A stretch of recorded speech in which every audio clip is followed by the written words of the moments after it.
Now please join me all to give an energetic round of applause to our distinguished guest, Toastmaster Mohammad Al-Issa.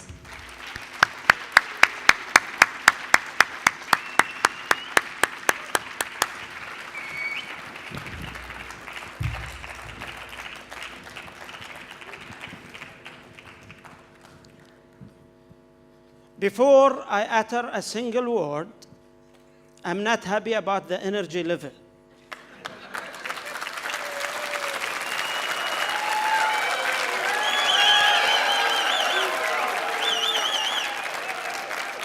Well, this is not what I wanted.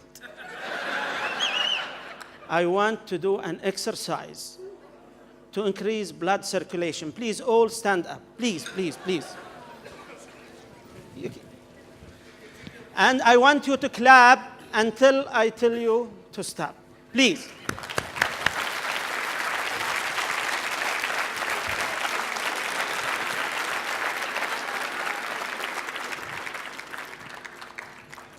I just shared with you a new method of getting a standing ovation.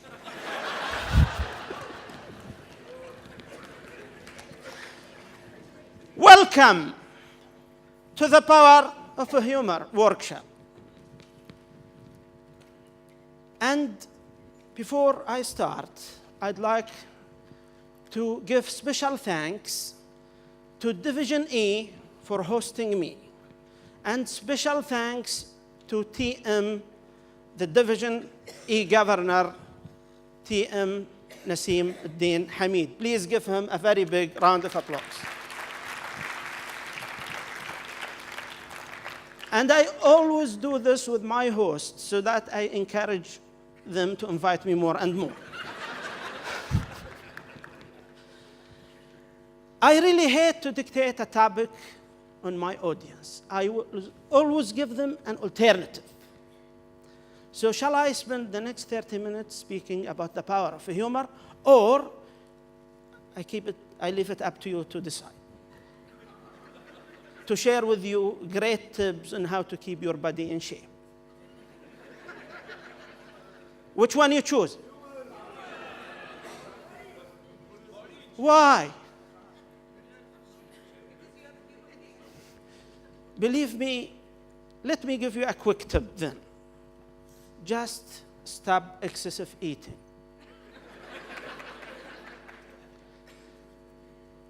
I asked my wife to reduce the amount of rice she cooks every day. Just a little bit. She did that, and after 1 month, the results were amazing. She lost 3 kilos. My sons lost 2 kilos. I gained 5. Because we were eating in the same dish. So let's switch to our main topic, the power of humor. The outline of this workshop, at the beginning, I would like to share with you my experience with the humor, how humor changed my life, and then I will share with you tips on how to use humor in international speeches. And I will give you a demo for one international speech where I used humor inside. Then I will share with you a few tips on how to become an impressive speaker. Finally, I will give you a demo speech for a humorous speech. Does that sound good? Let's start. How humor changed my life. It gave me the ability to entertain people. And Walt Disney once said, I would rather entertain people and hope that they learn something than educate people and hope they were entertained. And this is a great phrase. Entertainment is a very powerful in communication. Everybody enjoys entertainment. And when people are relaxed, they communicate better. It gave me the attention of my audience. Something here is not correct. And it gave me their undivided attention. Their eye contacts,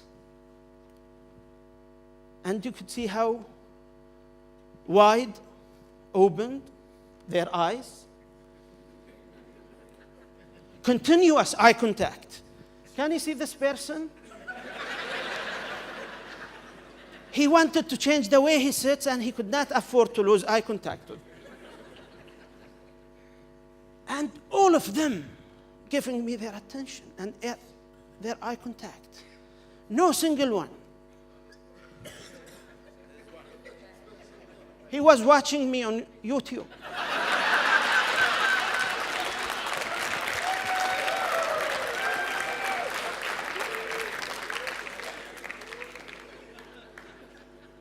Their opened mouth.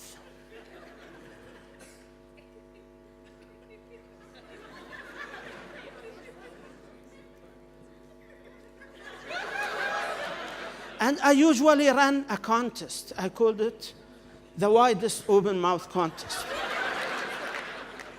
Silently, without my audience knowing. And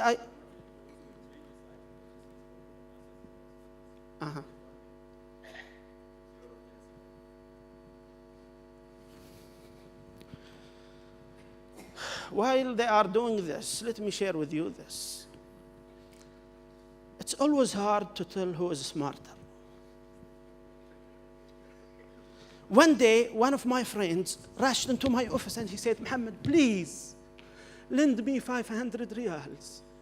My mother is very sick and I need to admit her to the hospital. I looked him down in the eye and I could tell he was trying to fool me. Are you done? Let me continue the story. I looked him down in the eyes and I said, I will not lend you a single riyal. He said, why? You are my best friend. I told him, I will give you 200 riyals for free and you don't have to return it to me. He said, please. I gave him the 200 riyals and he rushed out of my office. The idiot thought he managed to snatch 200 of my packets. What he didn't know is that I was smarter, because it was I who saved 300 riyals.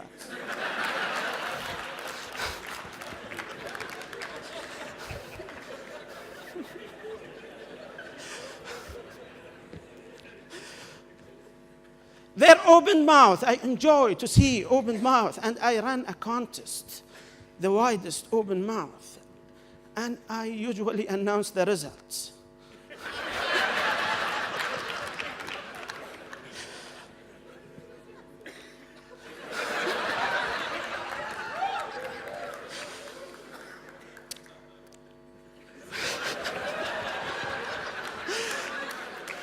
Why do you hide your mouth? Keep it open. I myself open my mouth, especially when I speak. And their teeth view. I got to see more teeth than dentists. Meeting great leaders. Being among lovely and special people like yourself. Fame. I got watched by millions of viewers. And this is a strange feeling. To be watched by millions, this is something I myself cannot explain. Because this is the true number.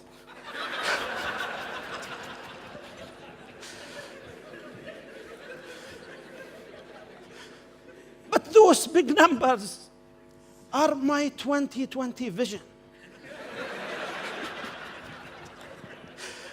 Fake it until you make it. I got dozens of trophies. And I get people invitation. I got invited to speak at many important events.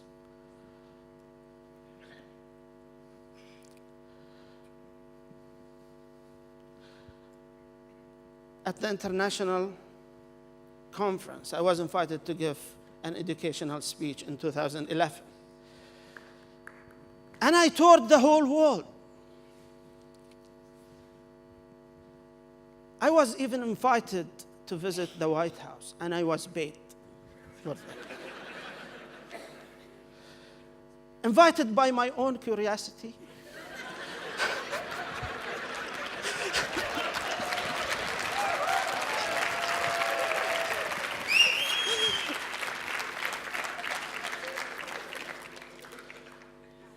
Let's now move to the next topic of our talk today. How to use humor effectively in international speeches. I will give you one key word. Use humor in international speeches very purposefully. Never make a humor that doesn't relate to your topic. Only use a humor which either simplify your topic or justify your topic or exemplify your topic. Any humor in a serious context will make the audience say, wait a minute, what's the message here? And you may mislead people. So it's not after the laughter. It is about what this laughter does to make the message more effective. And now I will share with you a demo speech, and the title is Attention. Whom will you attend first? Somebody who is starving for food, or somebody who is starving for attention?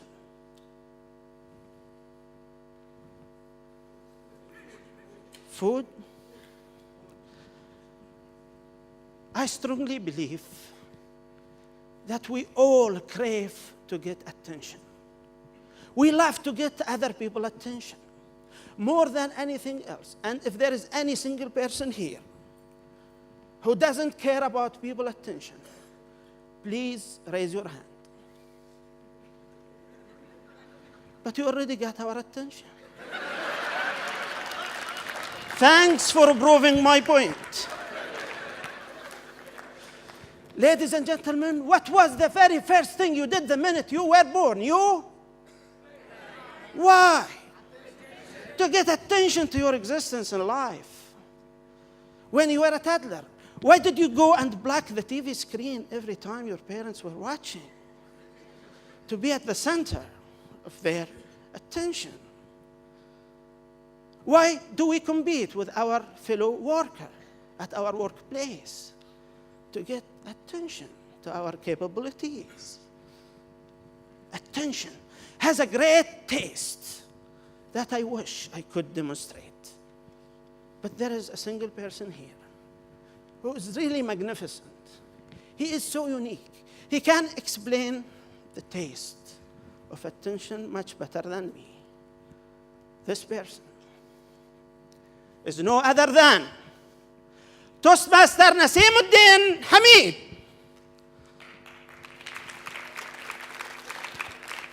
Naseem, I want everybody in this room to know how great you felt when I mentioned your name. That's the taste of attention. How about you? How disappointed did you feel that it was not your name?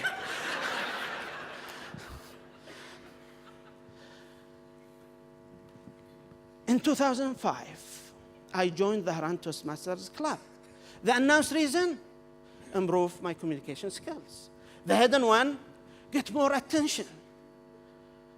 I used to spend days and nights preparing every single speech of mine just to get this kind of attention. And while delivering my speeches, I was really feeling high because people were giving me their undivided attention My only problem is that the minute I finish my speech, all that attention would go somewhere else, to the food table. They will rush to the food, leaving me alone on the stage, unattended. I used to walk behind them to the food table, pretending to be seeking food, while indeed I was begging them for more attention. I would say to one of them, "Can you please pass me a piece of cake?" And my inner voice would be, "Can you please say something about how great my speech was?" But they never get it. They always pass me cake. And that's why I'm a little bit overweight.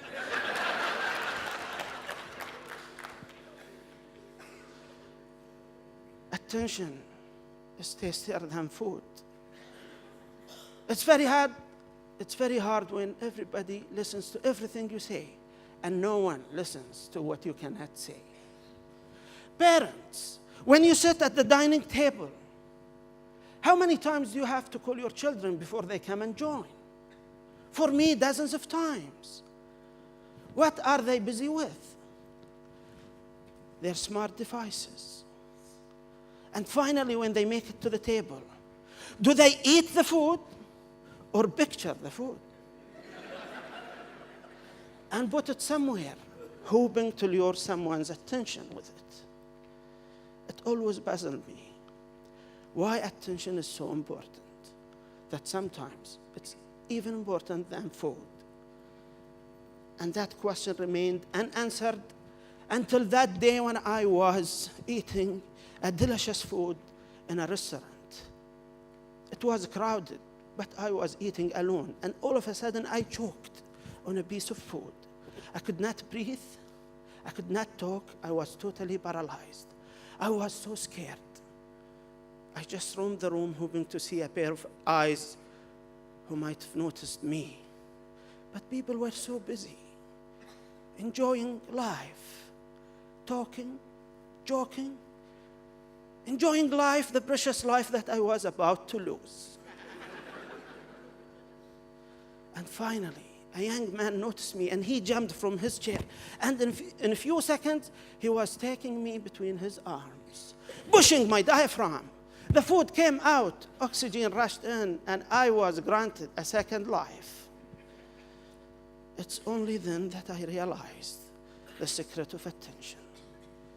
Every time somebody pays attention to what you desperately need that you cannot say, they give you a hope that that precious thing in you which is about to die may survive. They tell you, "Hey, hang on, help is on the way." And the precious things that can die on us are not only our brain cells because of lack of oxygen, or our body organs because of lack of food. Our hopes, dreams, ambitions can die because of lack of attention, appreciation, and recognition. When your wife puts a nice makeup, don't wait until she comes and say, "Did you notice something?" Just say, "Wow, what a beautiful angel." And if you hate lying, just say, "Wow."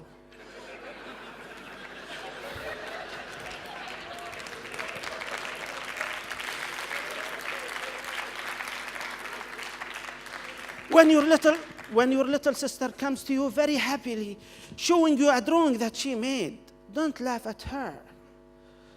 That the moon is bigger than the sky. Just be that moon in her little sky. Ladies and gentlemen, if you really love someone, give them enough attention. And you will always discover what they need most that you should serve first. Sometimes it's going to be oxygen. Sometimes it's going to be food. And most of the time, it will be one little encouraging word. Back to you.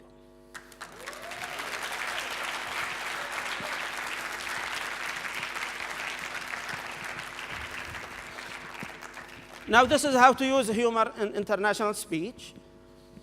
Let's jump to the second one. How to be an impressive speaker. A speaker that impresses his or her audience.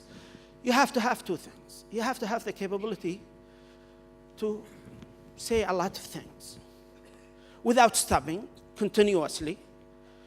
You shouldn't give them an indication that you're lost for words. And what you say should make sense. Isn't this simple? To be an impressive speaker, you have to have a lot to say, and whatever you say has to make sense. But if you are a non-stop speaker, even if what you say doesn't make sense, people usually will blame it on themselves, not being smart enough. Believe me. So let's focus on the first one. How to become a non-stop speaker. And I will share with you a technique. This technique is called using the last word technique. And please, I need 3 brave volunteers to come to the stage. Please, 3 volunteers. Jump to the stage. I'd rather to have adults. Sorry, give them a very big round of applause for their courage.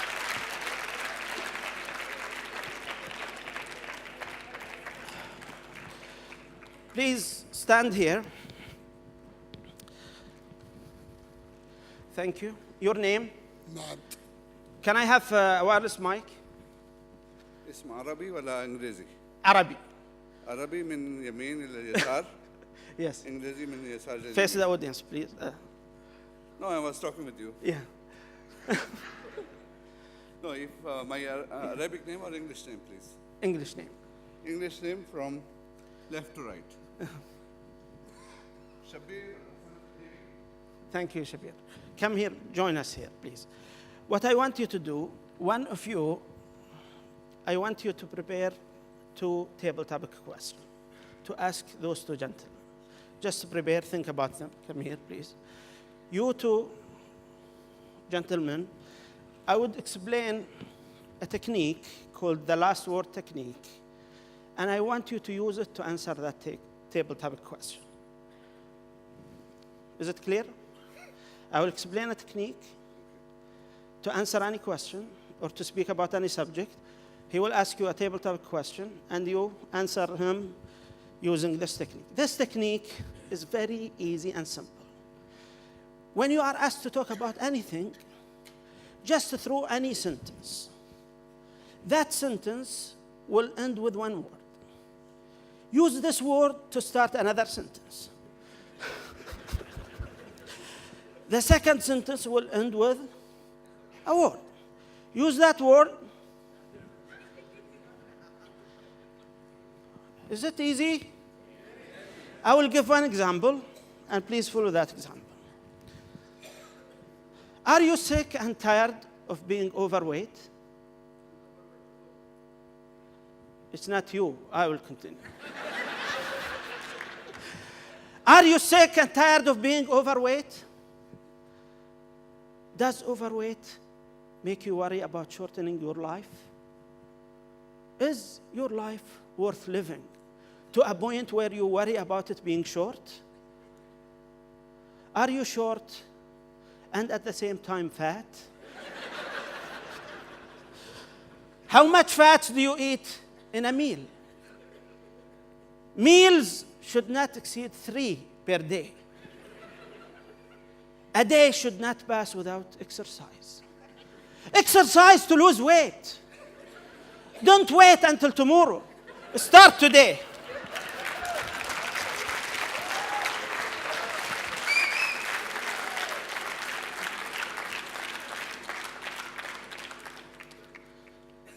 A day should not pass without exercise. Start from today to live a happy life. And when you reach a word that you already used before, this is the time to shut up and wrap it up.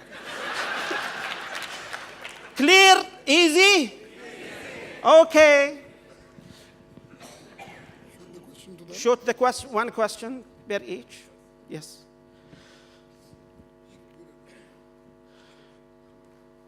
Toastmaster Shabir, very good afternoon to you. My question is very simple to you. Do you prefer to be like me, overweight, 105 kgs, or you want to be a slim like Toastmaster George Thomas, who is about 55 kgs? Why and how? Okay, thank you. This is an essay, it's not a question. Okay. Short question. Well, I would like to be smarter like George, and I don't want to be old rather than as you. I want to be younger, and the secret of the younger is stay happy. Join this kind of meetings. Oh, wait a minute. This is not a regular table topic. Use the last word technique. Use the last word technique. Okay, wait until the second gentleman try this one, please. Ask him your second question. Quickly, please, because we're running out of time. Toastmaster Sajid, are you scared of attempting any table topics? If so, why and how? Have an essay. Okay.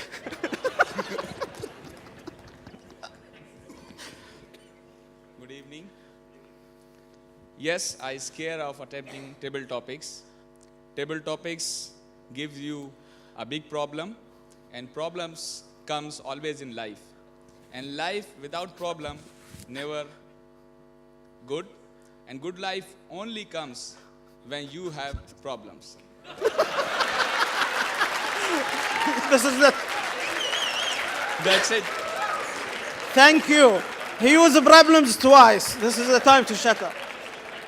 Thank you so much. Thank you. Thank you. Give them a very big round of applause, please.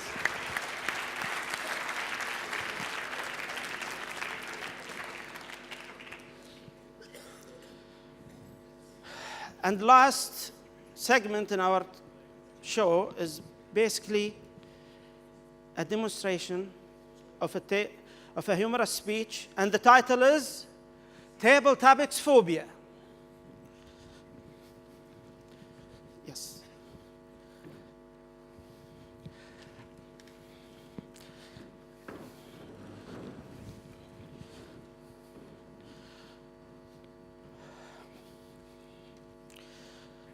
Ten years ago, I used to be scared by table topics. But now, I'm only terrified.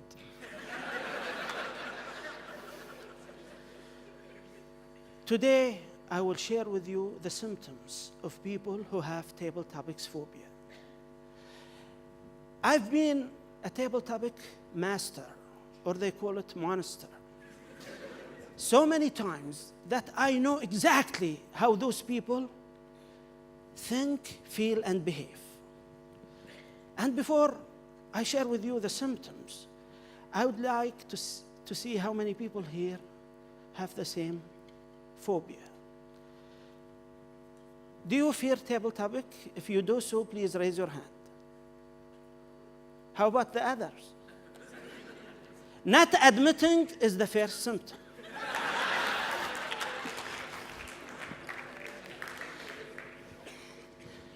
I know these people when I go as a table topic master during the break trying to select names. When I tell him or her, do you want to participate? They say, me? I say, no, it's not you. It's the person behind you. Please, sit down. Please. A cup of water, please.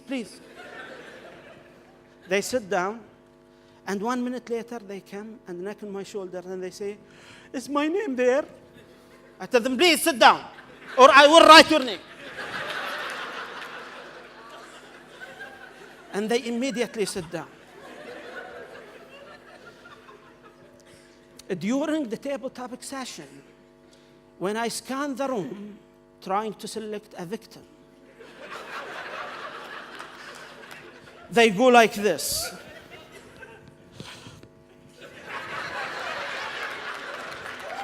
Trying to avoid eye contact with me. They naively think, if I can't see their eyes, I won't see their bodies. It's usually those people whom I select. And when they sit there, expecting their name to be mentioned, they shiver and tremble. Sometimes vibration is not visible. But I usually look at the table, and the pencil will be rolling down. And as they hear their name selected, their heart starts to function differently. It starts to act like a drum in عرضة folklore. Tak, tak, and the sound becomes louder and louder until the drum here explodes the drums of the air. And when they hear their name, they stand up very quickly. And they walk very quickly at the beginning. And they soon slow down. I asked a psychiatrist to explain this. He said, at the beginning, they don't realize what happened. It's the stage of denial. And as they walk, they feel like a convict walking to his execution stage. And they slow down, hoping that something catastrophic could happen, like tsunami, World War III, or anything that may exempt them from this scary reality.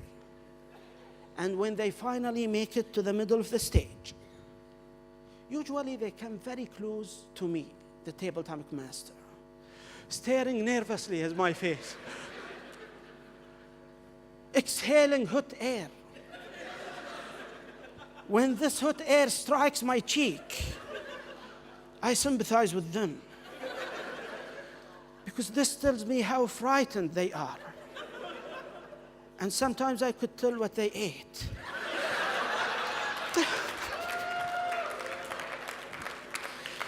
One day I smelled garlic, and I felt dizzy. I could not even read the question. Without knowing, I asked a different question. How do you feel when you smell garlic?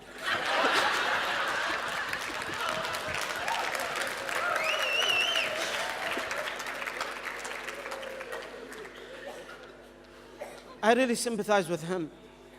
He was trying to answer without opening his mouth.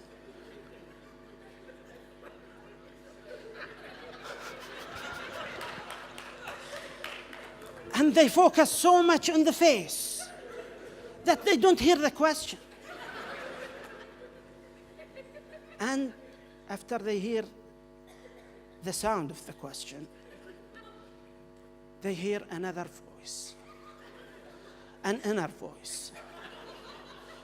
What the hell did I do? I wish I had stayed home and washed the dishes. This is what happens when you disobey your mother. And they always start by saying, this is my first time. Who cares? As long as it doesn't become your last time.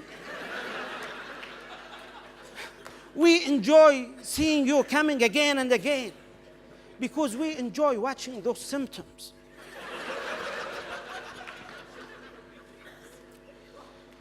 And while answering the question, they run short of words. The only thing they use are those filler words.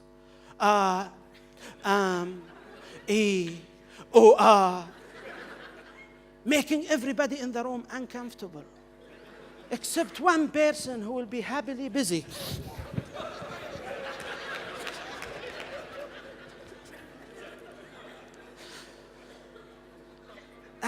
they always look at the timer light, impatiently waiting for the green. And the minute they see it, they go like, back to you.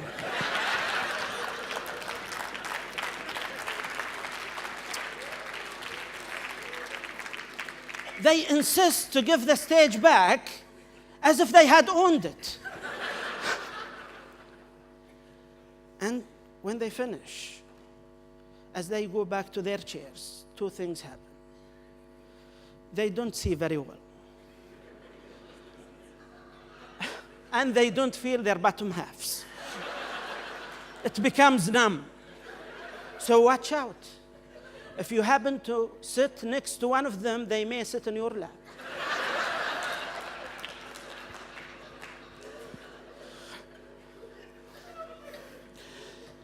And usually they leave the stage wet.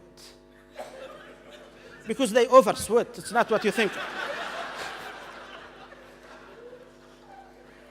Now when they go home, they hate to see tables. Whenever they see a table, they kick it. Ladies and gentlemen, do you want to sound and look pathetic like those? Do you? You have only two choices.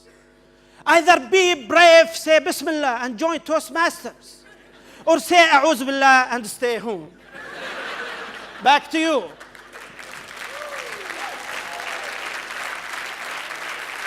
Thank you. Thank you so much. Thank you. Thank you. Thank you.